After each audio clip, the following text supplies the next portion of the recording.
Bienvenidos a Conversan 2. Continuamos colectando la memoria testimonial de nuestra región con los sujetos que tienen un profundo valor enciclopédico en un programa con el apoyo del Fondo para el Desarrollo de la Televisión Pública de la Comisión Nacional de Televisión en convenio entre Telepacífico y la Decanatura de Humanidades a través de su centro virtual Jorge Isaacs. Hoy nos acompaña el maestro Mario Mejía, quien es considerado por muchos el padre de la agricultura orgánica. Bienvenido, maestro. Buenas tardes, muchas gracias. Y nos acompaña el ingeniero agrónomo Jorge Rojas Valencia. Bienvenido. Gracias por la invitación. Bueno, vamos a estar aquí conversando con el maestro. Esto es Conversan 2.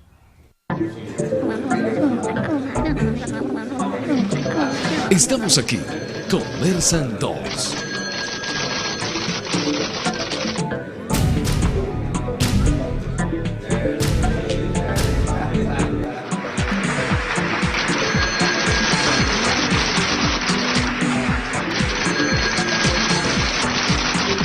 Conversan 2. Los que hemos tenido la fortuna de enfrentarnos al tema de lo agrícola y lo pecuario desde la divulgación, desde el trabajo para medios, siempre nos encontramos con el nombre de Mario Mejía, desde el reconocimiento, desde la cita, desde lo que es saber lo que ha sido su aporte para el desarrollo de lo que han sido las agriculturas y los paquetes tecnológicos que tienen una lógica distinta a la lógica dominante de la Revolución Verde. El maestro Mario Mejía nos acompaña hoy y vamos a ver este informe para que vamos situando la importancia del maestro Mejía en tanto el conocimiento y en tanto la acumulación de sentido en una región como la nuestra. Mario Mejía Gutiérrez, pues como ser humano, creo que es un ser que ha venido a través de los años encontrando no solamente la fortaleza del pensamiento, sino la fortaleza del espíritu y los dones que uno puede encontrar en la vida a través de la amistad, a través del trabajo, de la solidaridad con los otros. Es de formación académica un ingeniero agrónomo, quien ha venido trabajando como pionero en los campos de la agroecología, la agricultura orgánica, la producción ecológica, los cultivos ecológicos. Él ha sido pionero porque ha trabajado como divulgador de estos temas. Los ha divulgado a través de varias publicaciones de muchos libros, y no solamente en los libros, sino que ha acompañado muchas experiencias, muchos procesos de producción ecológica. Siempre está actualizándose en los temas, siempre está creando, siempre está trabajando en nuevos campos y siempre está al lado de las personas y de los colectivos, de los grupos que vienen en nuestra región y en el país avanzando en el campo de la producción ecológica. Lo más importante de él es que ha sido, lo insisto, un divulgador de estos temas, ha sido también un creador. ¿Por qué ha sido un creador? Porque las experiencias y el marco, en cierta forma teórico, de la agricultura orgánica ha sido producido en otras latitudes. Nosotros recibíamos y hemos venido recibiendo información sobre todo norteamericana, europea, y en materia de agricultura en los trópicos y especialmente de agricultura ecológica aplicada a los trópicos, no teníamos mucho. Mario Mejía ha avanzado en ese campo, y no solamente en el campo de la producción agrícola, sino de la producción pecuaria. Y no solamente ha avanzado en términos teóricos, sino que él ha también aplicado sus conocimientos a distintas experiencias de producción ecológica pecuaria. El desafío que ha enfrentado es el propio de un pionero, o de quienes han sido pioneros en la agricultura ecológica, en la agroecología. Pero los desafíos de él son comunes a todos aquellos que venimos trabajando en el campo agroecológico. Y esos desafíos corresponden primero a las políticas públicas que son ajenas, me refiero a las políticas públicas del Estado, ajenas, sordas, ciegas y mudas, como dice Shakira, frente a la necesidad inminente que tiene el planeta de hacer una reconversión ecológica de sus prácticas. Entonces, desde el Estado, las políticas públicas, en cierta forma, propician directo o indirectamente la agricultura monocultural, la agricultura que utiliza insumos sintéticos y abonos químicos, y que de esta manera contribuye no solamente al deterioro de los suelos, al envenenamiento de la cadena alimentaria, sino a la generación de gases de efecto invernadero y por ende al cambio climático. Pero no solamente tenemos ese desafío, sino que el desafío de grandes grupos corporativos que tienen sus ojos sobre las semillas, que quieren insistir en los modelos monoculturales y que ahora nos están ofreciendo los presuntos beneficios de las semillas precisamente transgénicas y de los alimentos transgénicos. Bueno, ahí está, maestro. Empecemos con una de las líneas que nos muestra esta nota. Nos está hablando de un momento donde la agricultura se vivía casi con la cartilla ajena. ¿Y cuál ha sido su labor, maestro, en construir esa cartilla propia, en la aplicación de los saberes de la agricultura y el desarrollo de paquetes tecnológicos que consideren la condición tropical y la vocación de los territorios? Yo me he preocupado por hacerle llegar en un lenguaje sencillo a la gente corriente estas ideas de transformación social a través de la práctica de la producción agrícola y del consumo del alimento sano. De manera que a eso es a lo que me he dedicado, a aprovechar cierta formación académica para tratar de entender a académicos de cierta altura y poner esas sapiencias al alcance de gente con menos academia, pero también tan inteligente como cualquier otra. Jorge. Maestro, ¿cuál es la virtud de la agricultura orgánica? La virtud de la agricultura orgánica, o virtudes, yo encuentro algo que me llega muy al corazón, es en el sentido de que la agricultura orgánica se realiza en diálogo con la naturaleza, en que uno logra, a través de una transformación interior, que las plantas le hablen, que los animales le hablen, que los minerales tengan sensibilidad, que tengan un mensaje para uno, que todos estos seres reciban los mensajes de uno y se logre un trabajo armónico, respetuoso con la naturaleza. Ese sentido le encuentro a la agricultura orgánica, además de sus resultados de comida sana, salud con base en alimentos sanos.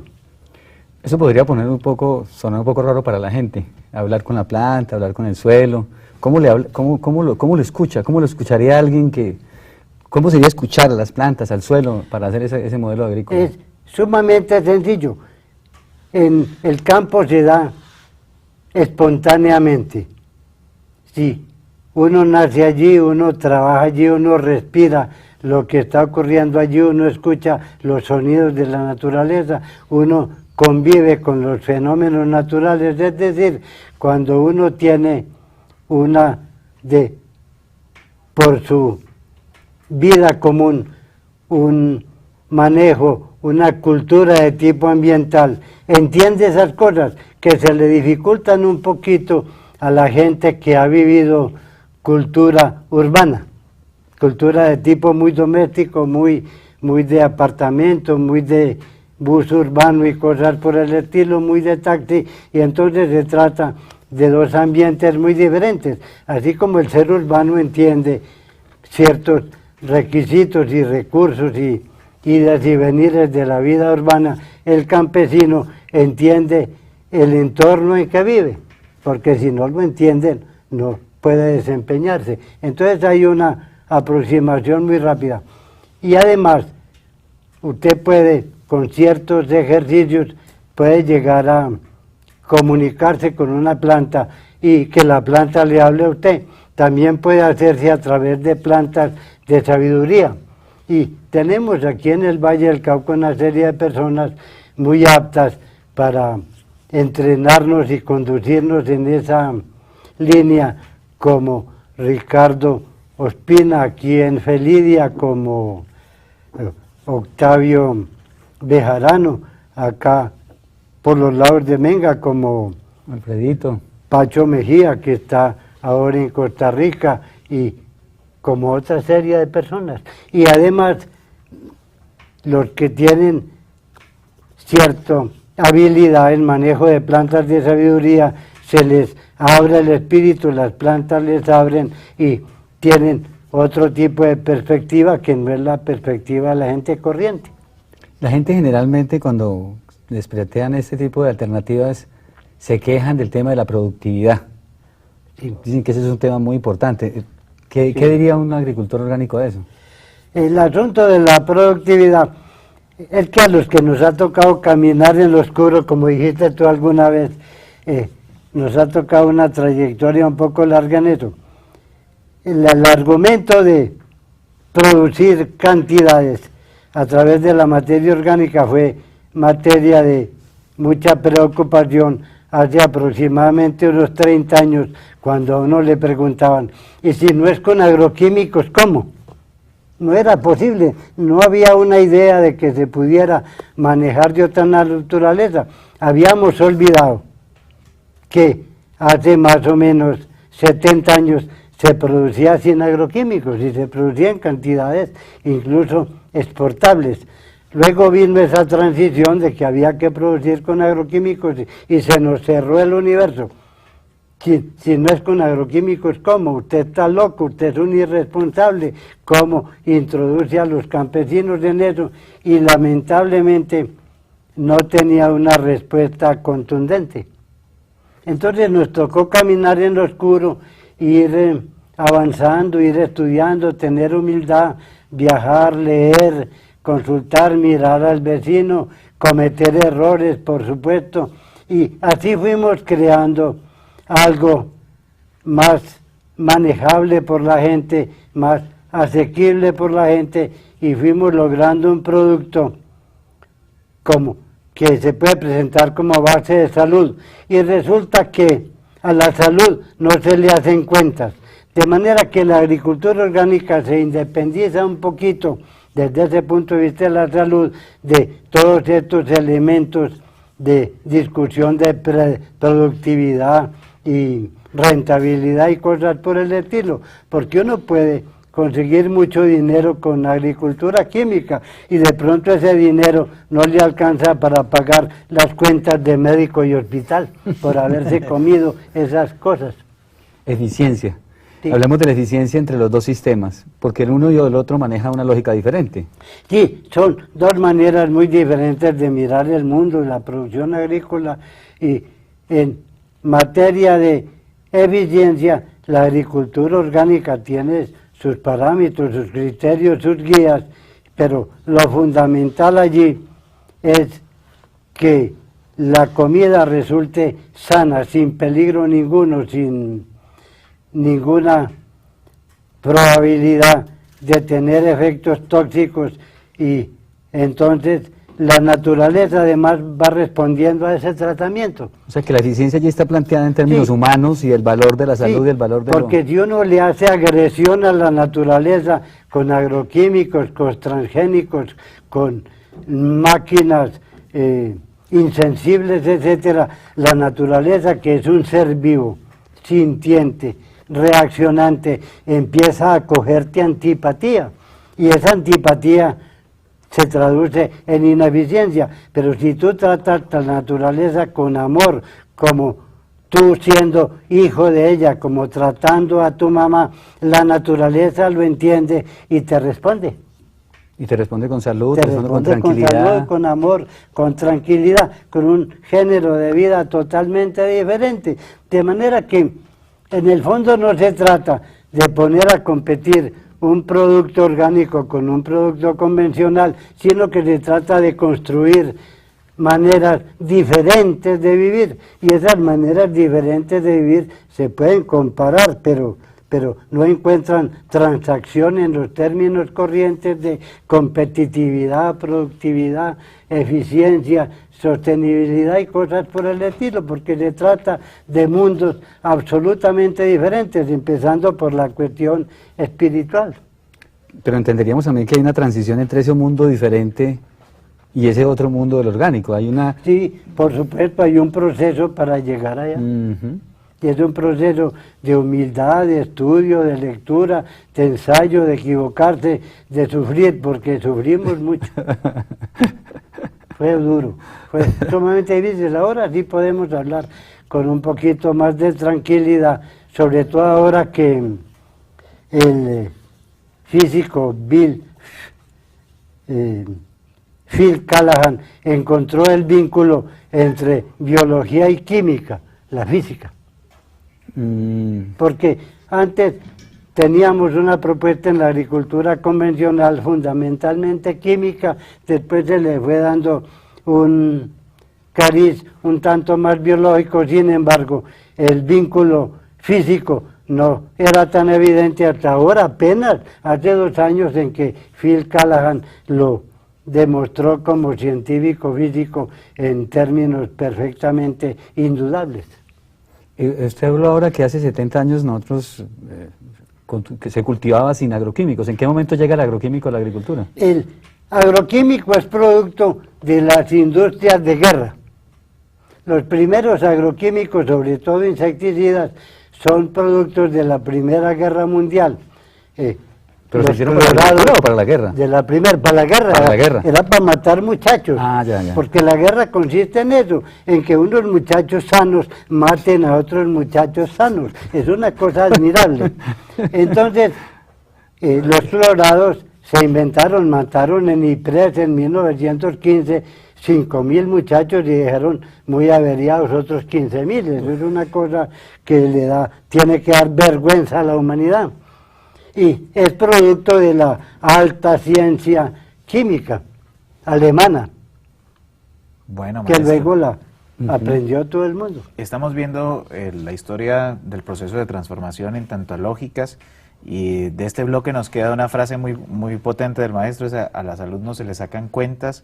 Vamos a ir a comerciales, ya regresamos para seguir conversando con el maestro Mario Mejía y con el agrónomo Jorge Rojas Valencia. No se separe de Conversando.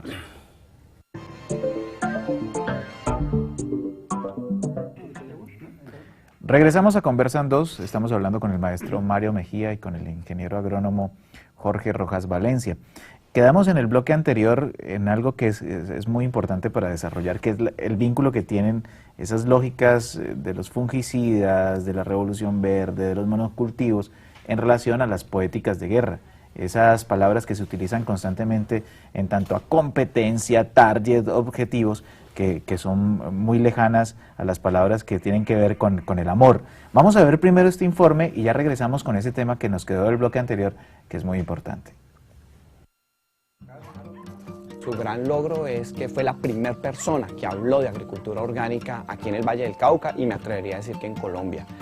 Fue la primera persona que entendió el daño grave que se le estaba haciendo al suelo, al medio ambiente, produciendo con altas dosis de insumos químicos, de venenos y de fertilizantes químicos. Trabajó una alternativa distinta, que es la agricultura orgánica, es decir, respetando los ciclos biológicos del suelo, produciendo abonos orgánicos y todo este tipo de técnicas que son amigables con el ambiente. Y como profesor de la Universidad Nacional, sembró la semilla de la agricultura orgánica en todos sus alumnos. Gracias al trabajo del doctor Mario Mejía, muchas comunidades del Valle del Cauca que se han conformado en asociaciones comenzaron a producir productos orgánicos, productos libres de venenos. Y así fue que ya hace más de 5 años existe un proceso de comercialización de productos orgánicos en Cali, también lo existe en Tuluá y en Sevilla, donde varias asociaciones de campesinos llevan sus productos a venderlos y ya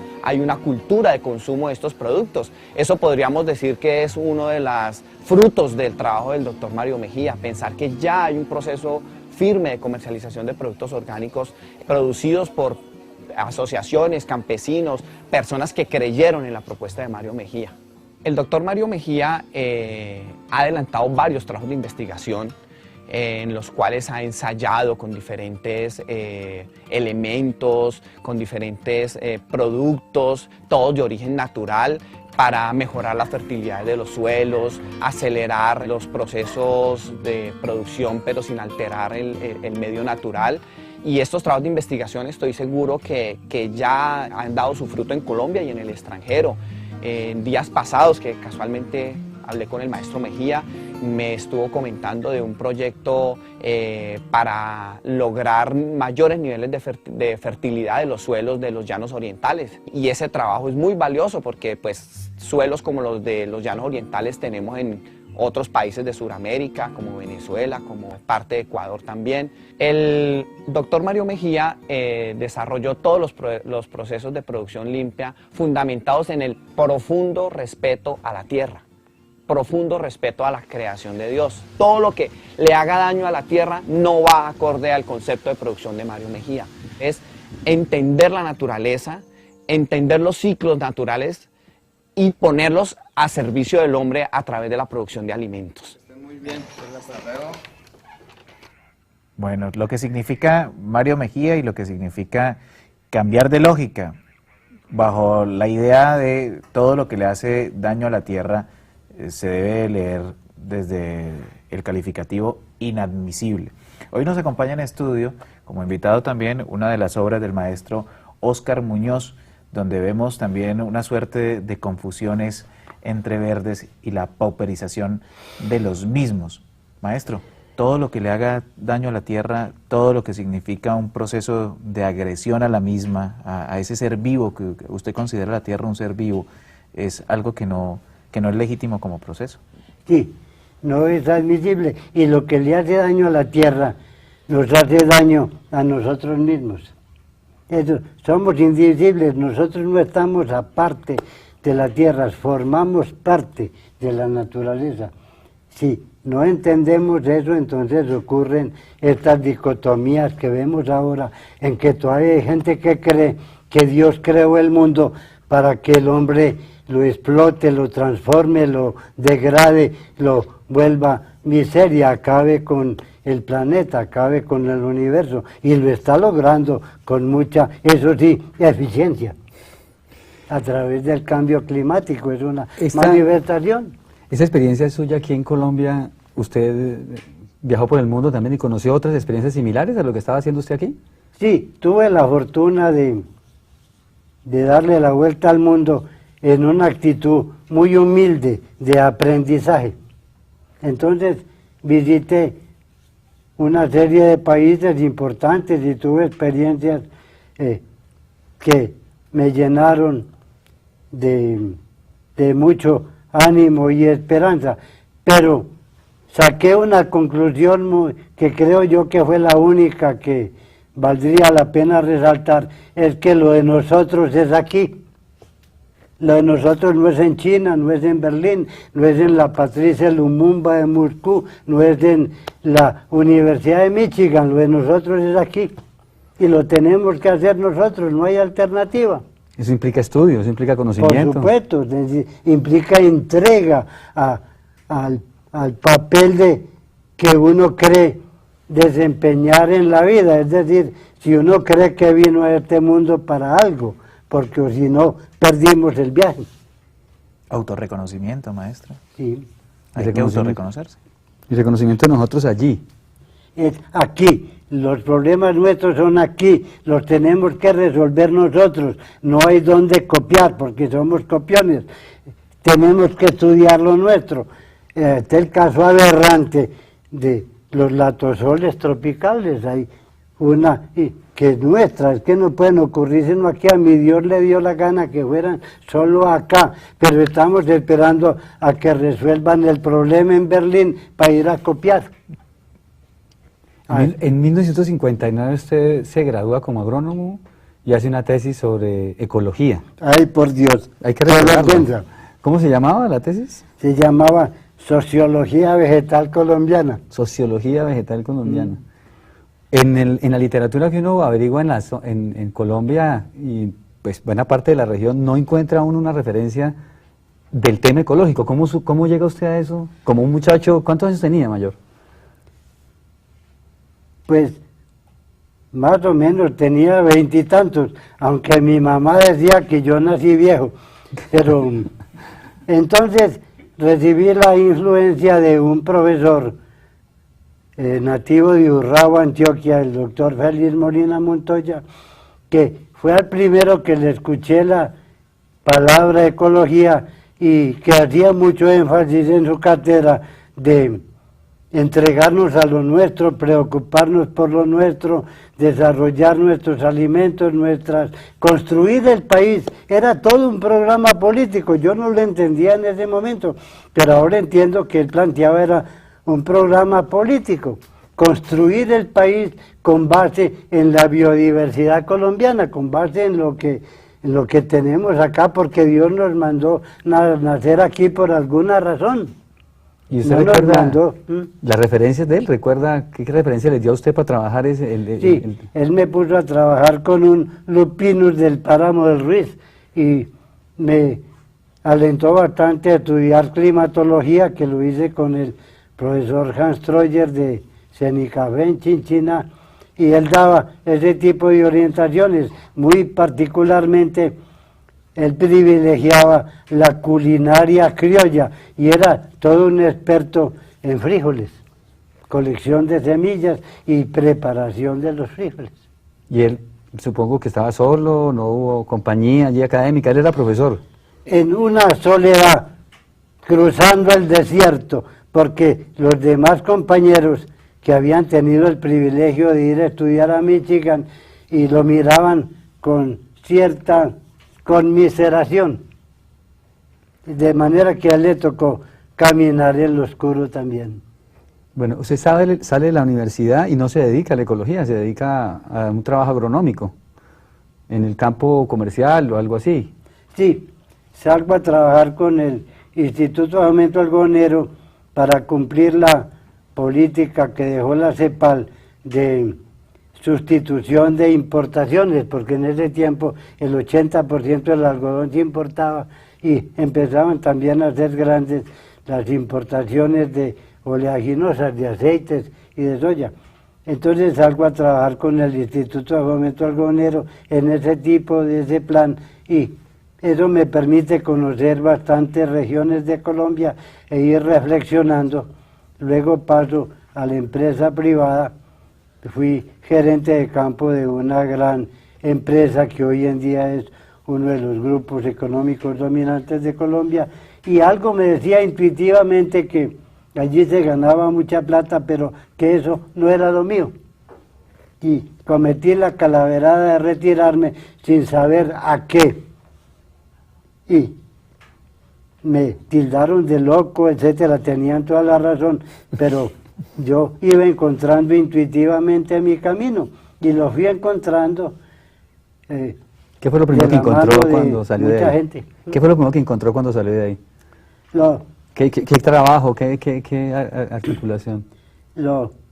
Las primeras relaciones que encontré cuando salí de ese ambiente de la empresa privada en términos de megaproyectos y de enorme producción agroquímica y mecanizada, fue un trabajo con Inderena en parques naturales como sucesor de la Corporación del Valle del Magdalena, donde yo había sido uno de los primeros técnicos enganchados para cumplir planes de esa corporación.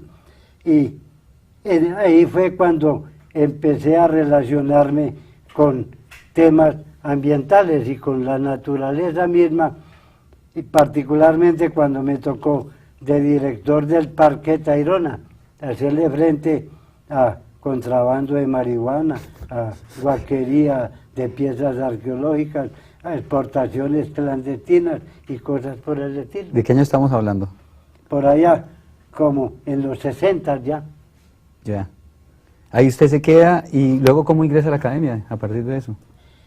Ingreso a la academia a partir de un trabajo que hice por aquí en algunas de las empresas del Valle del Cauca del Ingenio, y entonces me llaman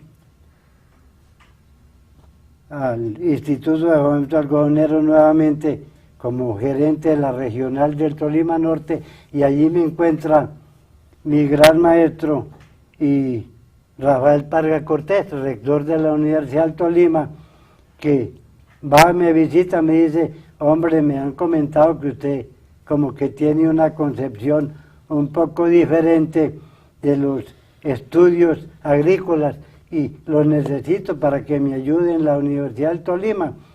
Y me fui con él a trabajar unos meses condicional y terminé acompañándolo unos años y desarrollando trabajo académico allá como decano de la facultad y haciendo algunas experiencias que formaron muchachos que ahora desempeñan un papel interesante, y así se fue mi entrada al trabajo académico. ¿Cuál era la diferencia que tenías? Entiendo que a los jóvenes los ponías a hacer otras actividades, como nos pusiste a nosotros, por supuesto, pero ya con nosotros ya tienes la experiencia. ¿Cómo hiciste con los muchachos en el Tolima? En el Tolima, la discusión con los mismos muchachos y con cierta resistencia del profesorado. El trabajo lo hicieron los muchachos porque entramos en diálogo. Bueno, ustedes cómo se sienten, qué piensan, qué opinan, que ayúdenme en esta tarea. Y fueron saliendo ideas de que estamos aburridos viendo tanto tablero, estamos aburridos copiando aquí en el cuaderno, nosotros queremos aproximarnos más al trabajo, al paisaje agrícola. Entonces surgió vivir en la granja de Armero por lo menos un año y hacer agricultura en los términos de que la hacía Armero en ese tiempo, que lo llamaban la capital blanca de Colombia por su producción de algodón. Y allí, con otros profesores, dos sobre todo, que escucharon la historia, hicimos un avance. Luego los muchachos regresaban a Ibagué. Muy inquietos además. Muy inquietos y muy sabedores y muy altos del suelo para tener otro ciclo de estudios, y luego salían a una práctica preprofesional. Teníamos una lista de colaboradores industriales agrícolas del Tolima que nos recibían los muchachos, y los muchachos hacían su semestre de trabajo preprofesional y venían muy creciditos, muy altaneros, porque ya sabemos producir arroz y sabemos cómo se trilla y sabemos cómo se desmote el algodón y sabemos cómo son las entrañas del negocio agrícola. Venían muy alzados y poniendo en apuros a los profesores. Era una práctica muy antipática. Finalmente, pedíamos que en el último semestre los muchachos tuvieran un gesto con la sociedad, fueran a trabajar a comunidades y entraran en contacto con esas comunidades, aprendieran de ellas, pero también entregaran algo de su conocimiento. Y eso fue muy activo. Otra cosa que logramos fue dar la oportunidad de que dentro de unas 5 áreas de la agronomía, cada muchacho escogiera la que más le gustaba.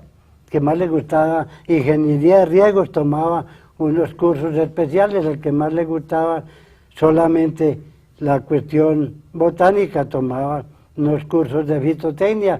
Al que más le gustaba otro aspecto, la administración o cosas por el estilo, tomaba cursos especiales, y así salían con una diversificación a partir de sus propios gustos. ¿Cómo termina esa experiencia de Tolima? Termina, como todas las experiencias, en una cancelación del programa. ¿Y la razón que le daban para la cancelación? La razón que dan para la cancelación... Además de que usted era subversivo, supongo. Sí, por supuesto. Es que eso, hay que volver al plan que teníamos antes. Tablero. Sí, tablero y cosas por el estilo. Y solamente conservaron, porque los muchachos se pararon en la raya, conservaron el programa de vida de campo en Armero un año y tal vez no sobrevivió sino eso. ¿Usted sale de ahí para dónde? Salgo para Manizales, Manizales. la Facultad de Agronomía con la rectoría de Guillermo Alcila Arango, un psiquiatra. Y un psiquiatra lo elige usted para decano, lo trae de Tolima, conociendo la experiencia, y lo nombra decano acá en Manizales. Sí, en Manizales, donde no se pudo hacer gran cosa por las circunstancias del momento y porque el rector Arcila Arango cayó en desgracia política y fue reemplazado. Y tuvimos que salir sus colaboradores. Ya. Bueno, vamos llegando al final de este segundo bloque de la conversación entre el maestro Mario Mejía y el agrónomo Jorge Rojas Valencia.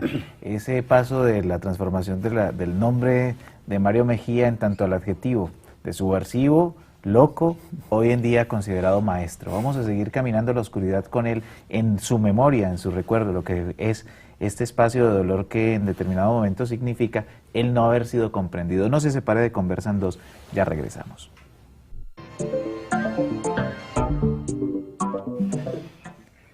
Regresamos a Conversan 2, estamos conversando con el maestro Mario Mejía y con el agrónomo Jorge Rojas Valencia. Nos quedamos en el bloque anterior en su experiencia en el Tolima y en su paso por la ciudad de Manizales. Vamos a ver el siguiente informe que nos va a servir de detonante del tema de conversación de este bloque. Tuve la fortuna de conocer al maestro por allá en los años 88, 89, cuando yo era estudiante de agronomía en la Universidad Nacional de Palmira. Allí el maestro Mario nos marcó definitivamente en términos de lo que iría a ser posteriormente nuestra vida profesional, pero no solamente nuestra vida profesional, también nuestro desarrollo personal.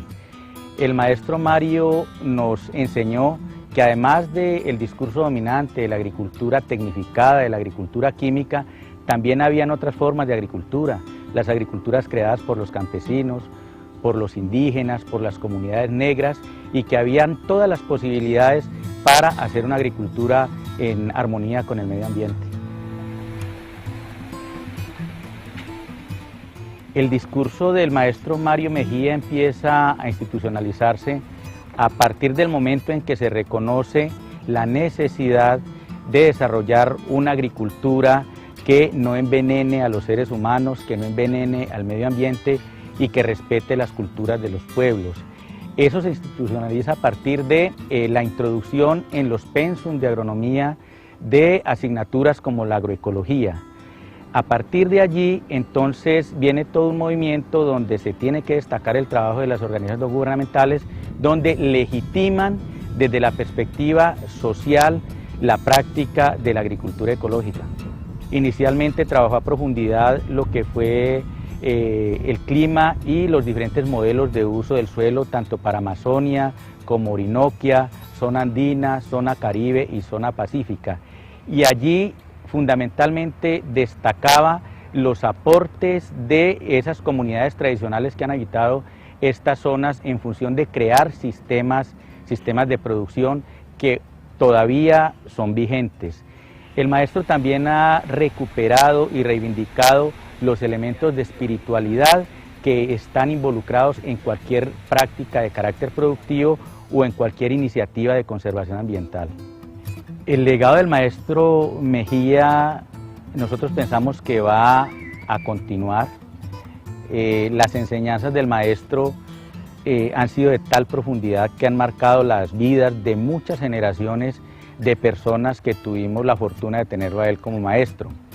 en estos momentos no solamente son grupos de agrónomos, sino también biólogos, profesionales de las ciencias sociales que han asumido toda la propuesta del maestro Mejía y de otros maestros de la misma generación de Mario que nos han indicado que es posible que con algún tipo de dedicación podamos construir un mundo mejor. Ese es, digamos, el legado que nos está dejando el maestro, que no solamente podemos vivir nuestra vida a partir de la racionalidad económica, que es lo que el discurso dominante siempre nos está diciendo, sino que también hay otras dimensiones de la vida que tenemos que recuperar, que tenemos que reivindicar y a partir de allí poder ser capaces de construir un mundo mejor, un mundo más justo, un mundo más solidario y además garantizar que este planetica siga siendo el planeta de la vida para las futuras generaciones. Bueno, viendo el informe, Jorge decía, excelente resumen, excelente sanción por parte del profesor Cifuentes. Maestro, hay un elemento que es muy importante para el desarrollo de los pueblos, que es el encuentro de saberes, ese encuentro de saberes que se da en determinado momento ligado a las tensiones, y esas tensiones que obedecen como a vanidades. Usted hizo que el campesino conversara con el ingeniero agrónomo conversara con la bibliografía en un espacio donde realmente lo importante era el compromiso con la preservación y con el afecto o esa circunstancia de espíritu que significa intervenir la tierra.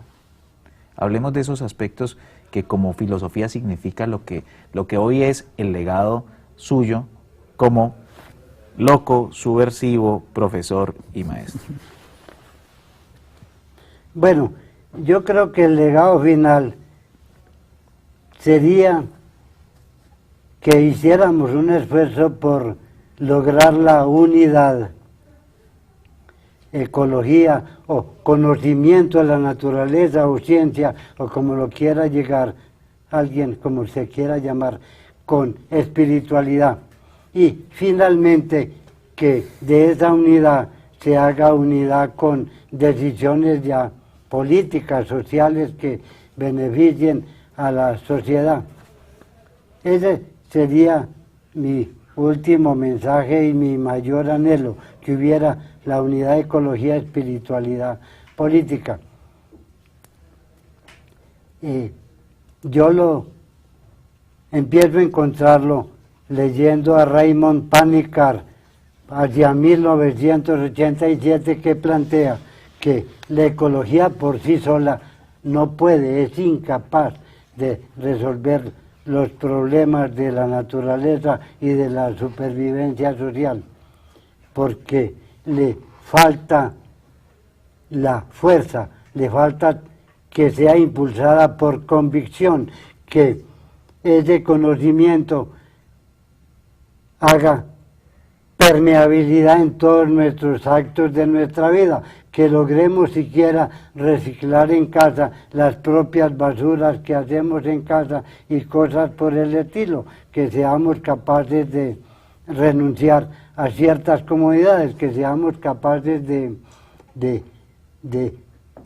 modificar nuestros patrones de consumo, de vivir con austeridad. Para eso se necesita espiritualidad, convicción, porque ecología con sociedad de consumo no se sostiene, no es posible, hay un antagonismo que no congenia.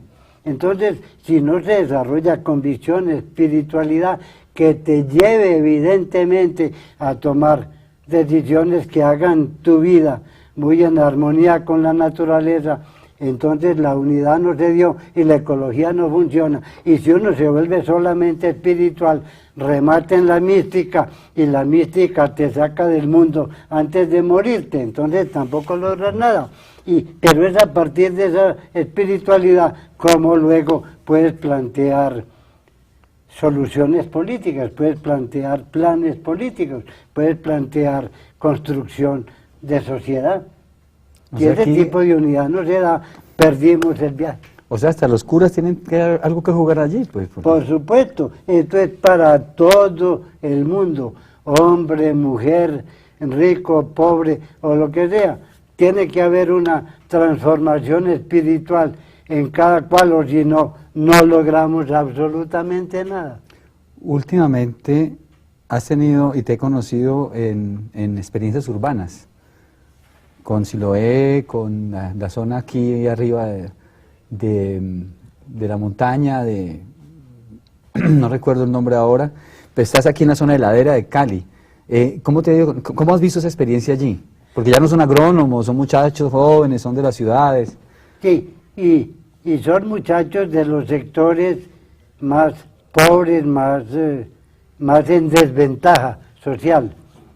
Yo lo que he encontrado allí en ellos es una gran apertura, un gran deseo de construir, de manifestarse, de demostrar en su vida que no son una carga social, que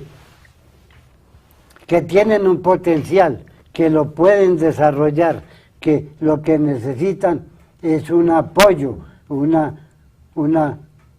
ruta, pero que lo pueden realizar.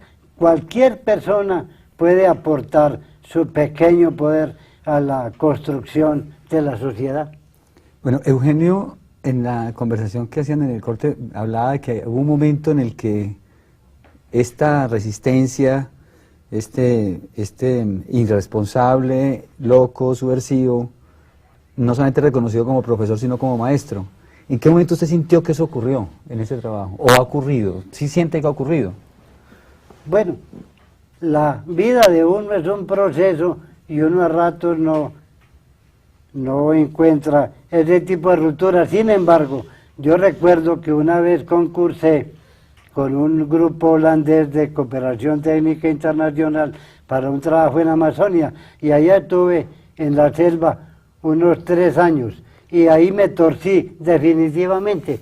Los indígenas me demostraron que se puede pensar de otro modo, se puede uno relacionar con la naturaleza de otro modo, se puede producir de otro modo, se puede sobrevivir, se puede amar, se puede realizarse de otra manera, y me torcí definitivamente.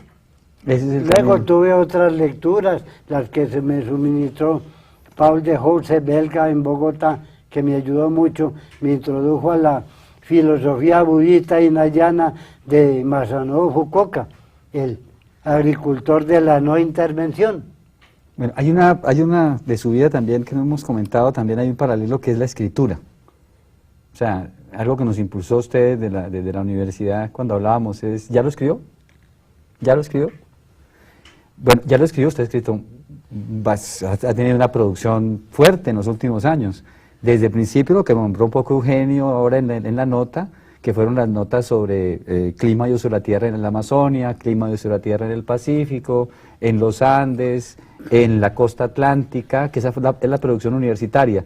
Luego hizo una serie de producciones. ¿Nos podría comentar un poquito de esa producción? Sí, más que todo orientadas hacia la producción de comida sana, o sea, salud con base en alimentos sanos, y divulgar escuelas, propuestas, conocimientos, experiencias y fracasos, y de todas maneras ir dejando eso por escrito para que la gente lo pueda meditar, lo pueda consultar, lo pueda rebatir si es del caso, pero que la gente vaya, el que lea vaya construyendo su propia propuesta, construyendo su propia vida, realizando su propio ser, porque de eso se trata.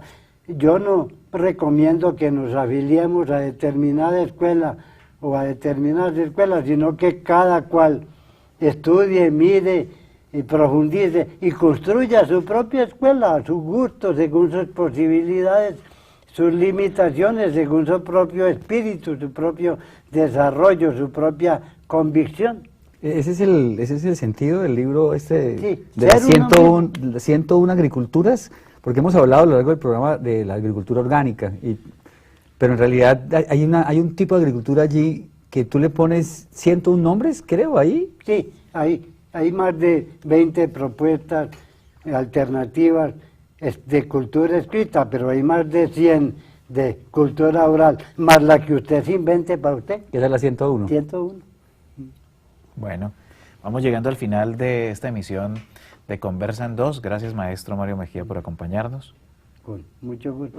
Muchísimas gracias al ingeniero agrónomo Jorge Rojas Valencia, muchas gracias por estar aquí. Con mucho gusto. Y seguimos trabajando con el apoyo del Fondo para el Desarrollo de la Televisión Pública de Colombia, de la Comisión Nacional de Televisión, el Centro Virtual Jorge Isaacs, la Decanatura de Humanidades de la Universidad del Valle y Telepacífico, por ratificar el valor profundo que tiene el gesto de la escucha. Esto es Conversan 2, este fue el Conversan 2 de hoy.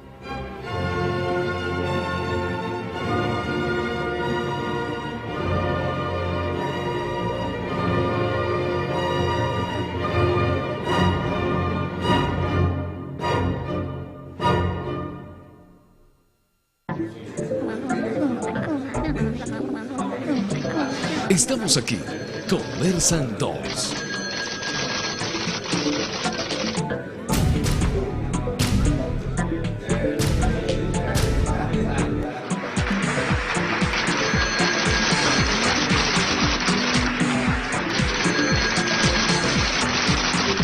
Conversan 2.